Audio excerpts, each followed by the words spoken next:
from NBC News. This is Today with Kathy Lee Gifford and Hoda Kotb. Carry them home and you bring them to us.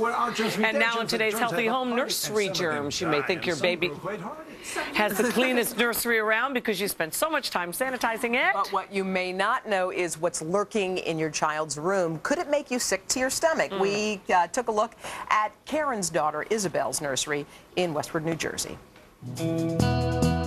Hiding in almost all nurseries, billions of bacteria lurking on changing pads, crib rails, and toddler toys. To find the hidden germs and bacteria in Karen's daughter's nursery, we enlisted the help of Dr. Benjamin Tanner, a microbiologist and germ expert. I'm trying to be careful with which products I'm using in here, but I definitely am wiping down all of the surfaces, trying to swab all those germs off in hopes that we catch them before she gets sick from them. Isabel is 16 months, a typical toddler busy running around and playing in her nursery. She opens these drawers continuously. Okay. Dr. Tanner swabs the frequently touched surfaces in her room. What I'll really be interested in is trying to find the germs that will tend to hang out with bad germs, and those would be like germs you find in a diaper. The changing table, diaper pail, inside and outside of the crib, plush toys and plastic ones, dresser knobs, doorknob. The swabs are put into individual Petri dishes. We'll pick up the germs with the swab, and then we'll put the germs into the transport fluid, and then we'll take that to the lab later. After a few days, the results are in.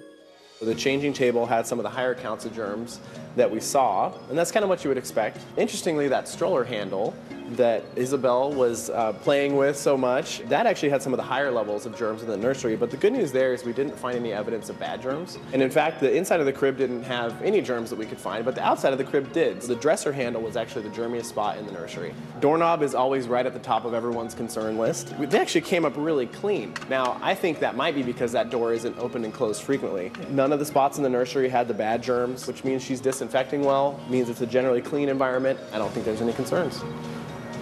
Right here with items you may want in your nursery is the editor-in-chief of Parents Magazine, Dana Points. Hello, Dana. How are you? Good to see you. Starting with the basics, you should always just kind of keep your hands clean. That's It's really, I mean, you saw in the tape that we watched that the things that you touch with your hands are the riskiest. Sure. So in the bathroom that's closest to wherever you change your baby, try a no-hands, it's a no-touch soap dispenser, so you don't have to push the button. How's you that can just work? slide your hand under there. It's just a motion? You know, right like this, and it'll dispense a little bit of soap, and then you can wash your hands. Okay. So then also for when you can't get to a sink, you know, if you're changing on the go, you want a hand sanitizer. And here what's important is that it's 60% alcohol or more. Oh, really? So that's your goal. That's what you want to look for. Just to wipe things down. These wipes are always great. Yep. You want to try wipes, and you can use those, for example, on that door handle or on the dresser knobs. The important thing to use when you're using a wipe is to change it frequently. So don't, you know, you want to be... Well, you wouldn't reuse a wipe. What do you mean? You would be surprised. Really? Oh, no, Yeah, no. Dispose of the wipe. You want to not use the wipe on the entire room. You know, change it out a little bit here and there. All right. Then for something that your child puts in her mouth,